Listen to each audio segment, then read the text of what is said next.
une erreur que j'ai faite aujourd'hui, alors que tout était sous mes yeux.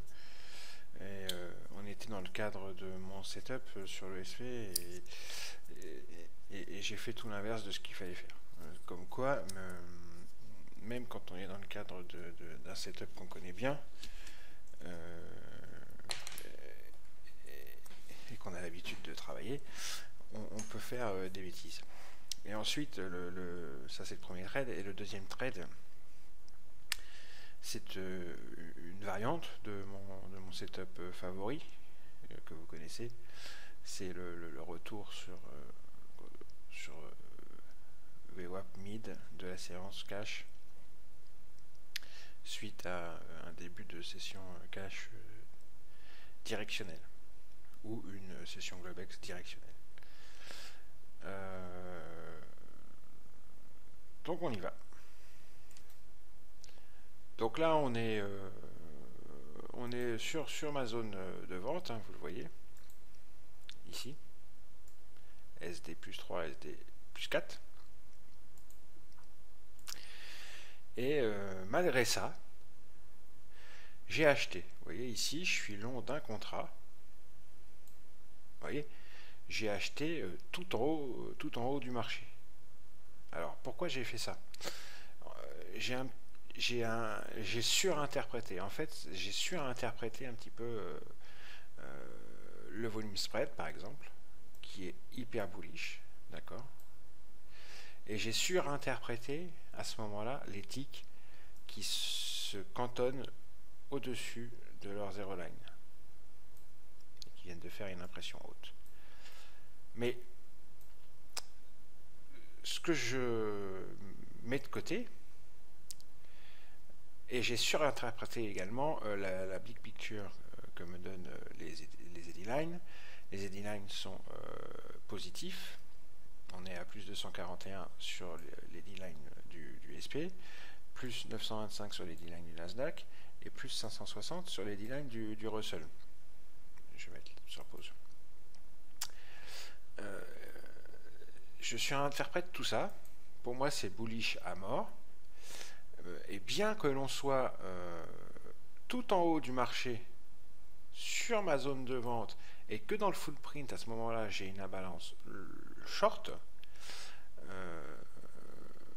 et que les eddy lines, si on les regarde bien en fin de compte, sont divergents d'avec les prix, parce que regardez le SP, si on regarde le graphique en une minute ici, le SP, lui, il vient de faire un haut quasiment égal à ce haut-là.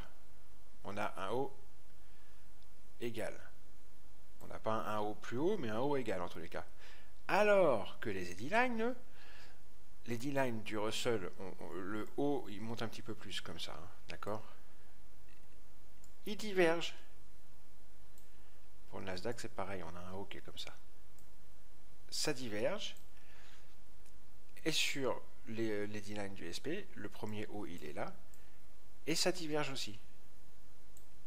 J'ai un SP qui fait un haut égal au premier, ici.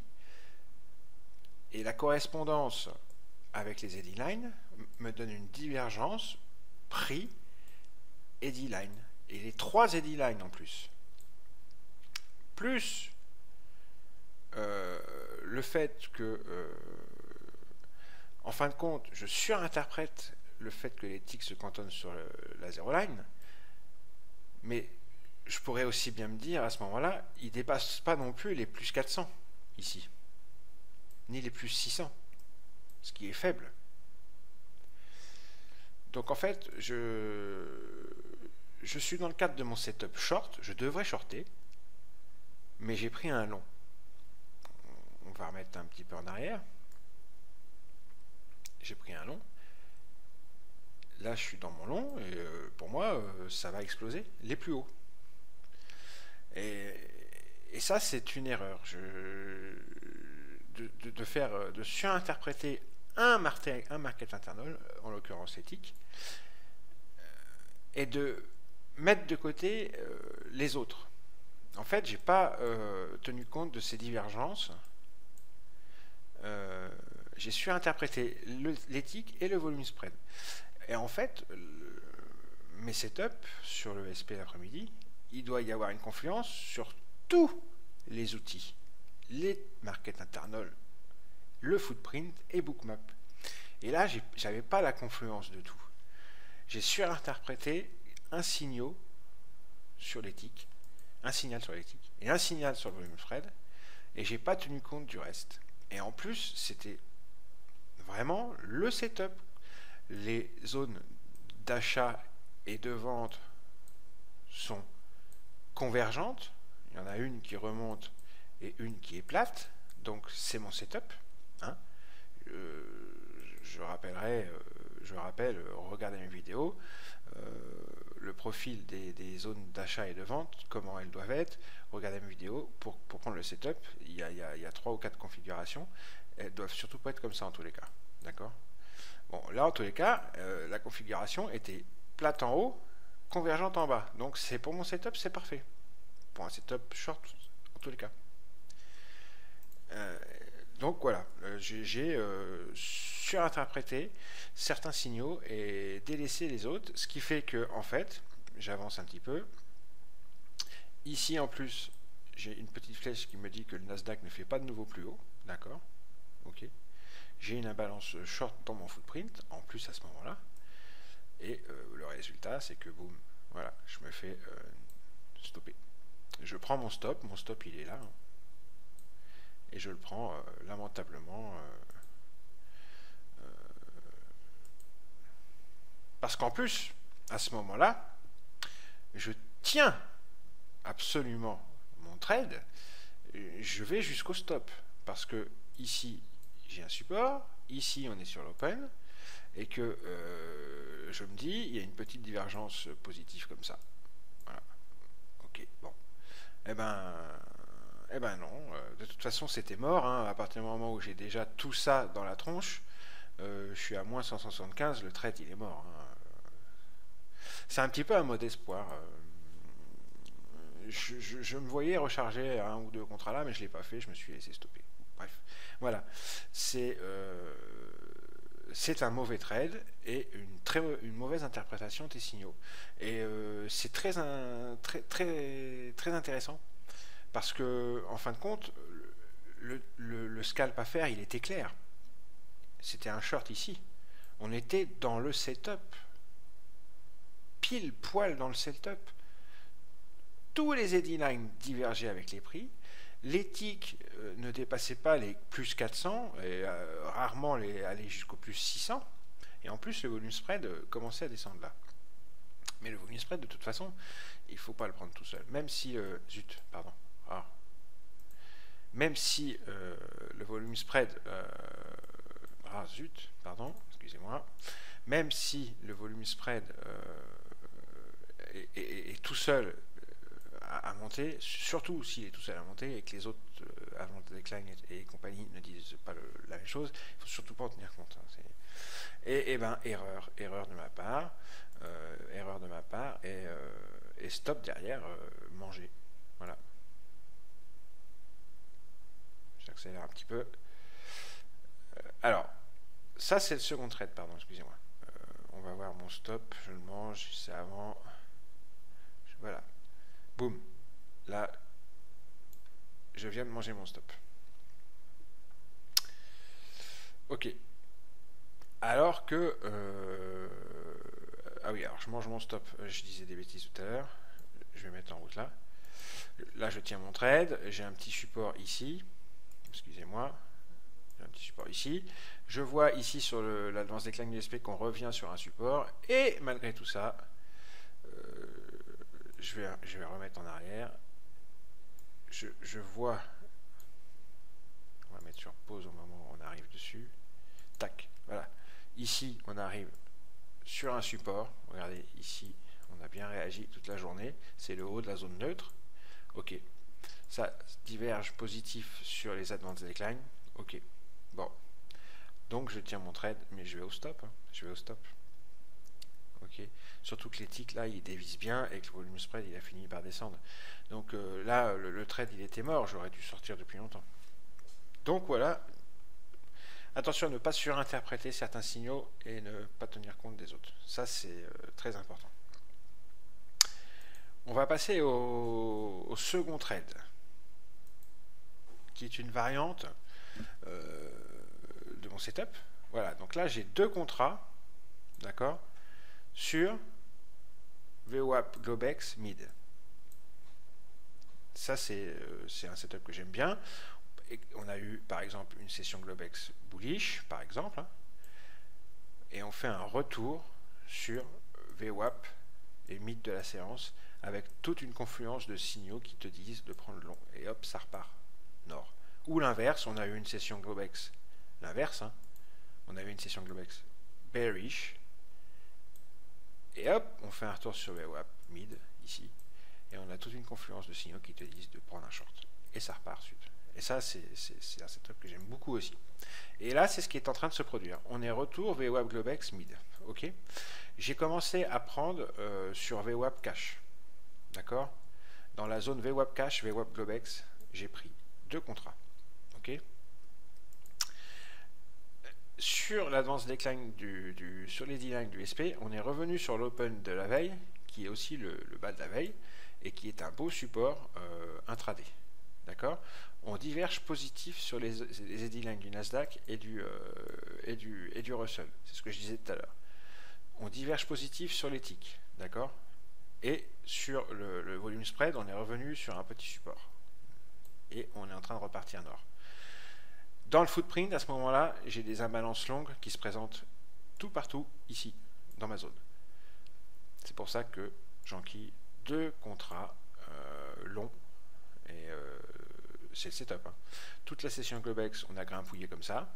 La session cash, on grimpe très fort. Retour VWAP mid. Une première fois en plus, ça a déjà marché. Et retour encore à nouveau VWAP mid. Et hop, on va voir après la suite.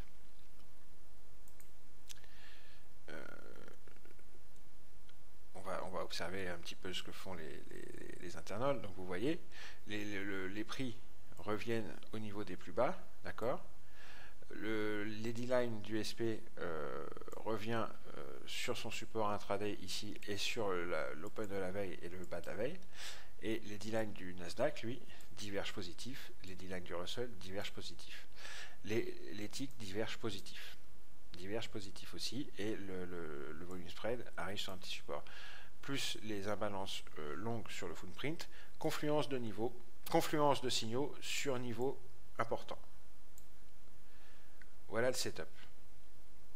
Et là, par contre, là, je suis bien les règles, je prends tout en compte. C'est-à-dire que je regarde tous les eddy lines, je regarde les ticks, je regarde le volume spread, je regarde le footprint, je regarde bookmap, je regarde tout à ce moment-là. D'accord? J'en laisse pas un de côté. D'accord? Et ça va payer. Ça va payer, contrairement au trade d'avant, ça va payer. Je vais avancer un petit peu, vous allez voir, c'est pas compliqué, on voit bien, hein. On va avancer un petit peu. Là, ça commence à partir. Ok, tac.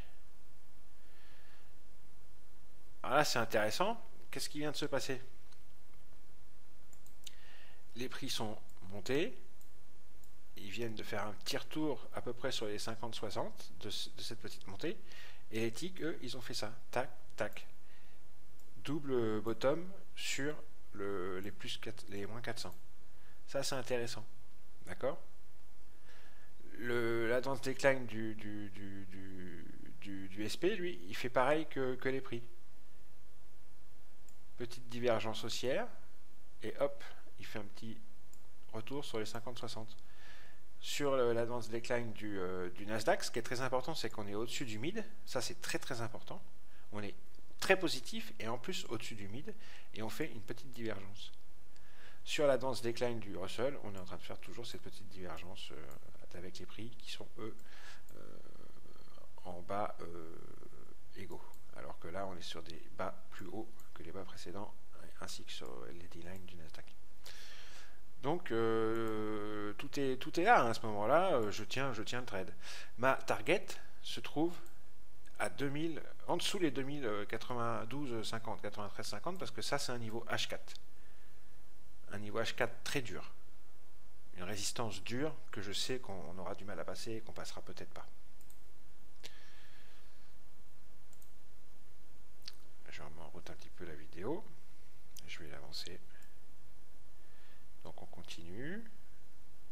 Tac. Là, vous voyez, ça c'est bien aussi. On voit les ticks ont fait un petit retour comme ça et ils tiennent la zero line. Ok, ils tiennent la zero line. Très intéressant. Tout ça, ça s'observe en temps réel. Et tout ça, ça conforte dans le trade. Regardez comme les ticks repartent bien. Regardez comme les eddy lines du Russell sont bien repartis. Petit double bottom. Et boum, ils repartent. Pareil pour celui du Nasdaq, qui est toujours au-dessus du mid. Donc ça, c'est un très gros signal bullish. Et regardez, celui du SP, il fait un bas là et un petit bas là. Et hop, après il repart. Donc c'est très très très intéressant. On voit le volume spread qui lui, pareil, il est en train de repartir.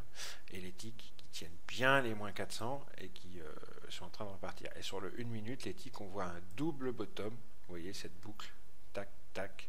Il y a une boucle ici, une boucle ici. On voit un W sur les ticks. Très intéressant aussi. Tout à fait dans le setup et ça donne confiance en fait. Dans Bookmap et dans le footprint, c'est pareil. Hein. Tout ce que je vois à ce moment-là me donne confiance. Je le montre à la fin de la vidéo. Vous voyez, à chaque fois que les ticks font un petit retour, c'est sur la zero line. Ça ne va pas en dessous. Ça, c'est très intéressant.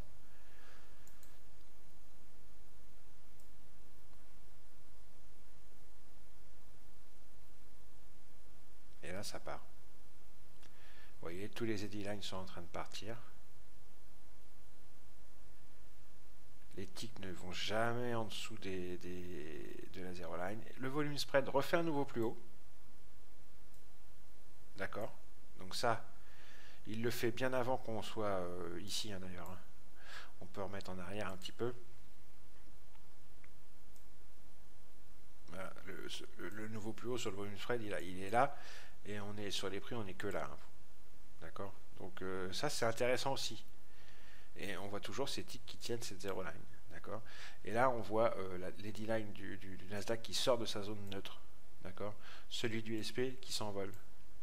Celui du Russell qui commence à passer au-dessus de son mid.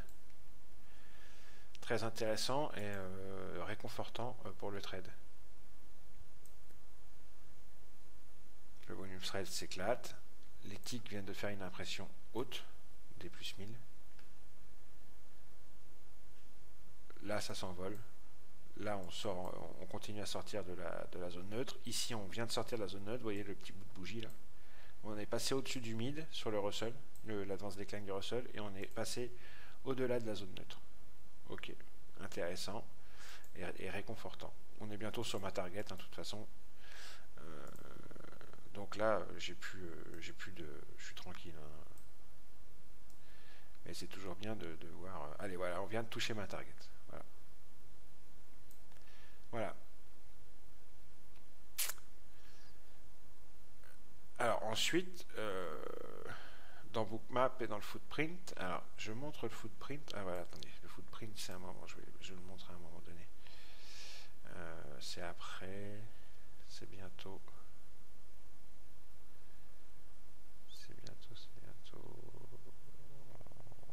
Ça va être là, je pense. Voilà, c'est là.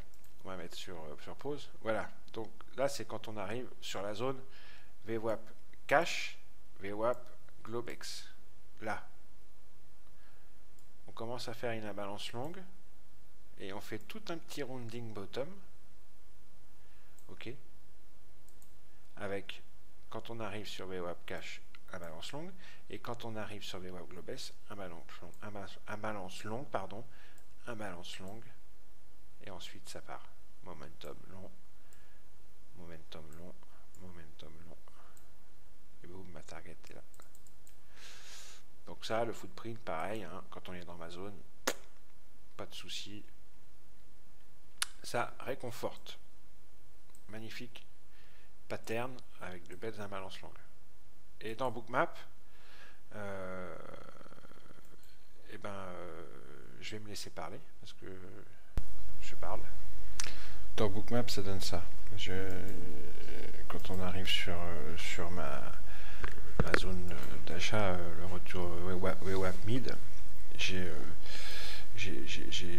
pas mal de blocs de liquidité de plus de 1000 contrats qui apparaissent à chaque fois que les prix se présentent. Tout ça.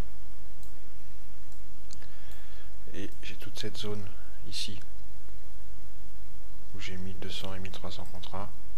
Et mon stop, vous voyez, il est juste en dessous, le trait rose, ici. Donc Bookmap ça donne ça, et c'est assez joli. C'est assez joli. Et on a une barrière ici, sur 2090. Pendant qu'on accumule sous la forme d'un rounding bottom en dessous. On fait souvent cette pattern. Et quand on arrive ici, au niveau de cette barrière de liquidité, on voit, regardez, l'asque est soulevé par les achats au marché, ici. Vous voyez les volumes dots jaunes, d'accord?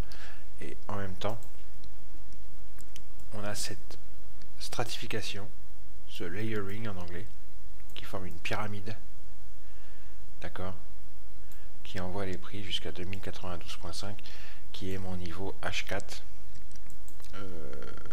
ma target, quoi, en fait. C'est le niveau H4 que je m'étais fixé. Je savais qu'on n'irait pas plus haut. Et d'ailleurs, vous voyez, on rejette direct. Hein. Les achats sont absorbés, il y a un petit iceberg, et on rejette derrière direct. Je vais enlever mon Epic Pen. Regardez, je boum. Voilà. Et il n'y a pas eu de setup de close. Enfin, il était assez intéressant de close, mais je ne l'ai pas pris. Il fallait prendre short ici. J'ai failli, je l'ai pas fait. J'ai pas pris trop de risques aujourd'hui. J'ai fait 2 trades sur le SP, un sur le crude où j'ai fait 80 $, et c'est tout. Je me sentais pas trop en forme, donc c'est pour ça que j'ai pas pris le setup de close. Quand on se sent pas super en forme, faut pas pousser. Hein. Voilà, c'est fait 80 $ sur le crude.